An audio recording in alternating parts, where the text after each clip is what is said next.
على طول يعمل ابعاد عماد حلمي.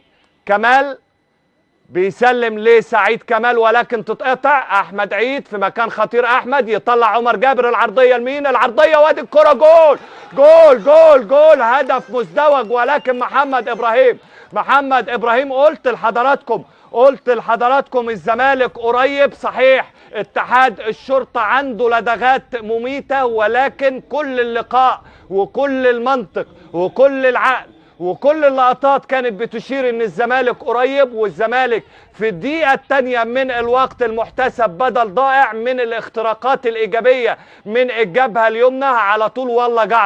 والله جعفر هو اللي لمس. ونشوف علشان نشوف ان هنكتب الهدف ده لمين. ادي اللقطة وادي اللمسة من احمد جعفر الى داخل الشباك علشان يدرك نادي الزمالك قبل نهاية النصف الاول من الرواية، يعيد نفسه الى مرة تانية الى نقطة البداية.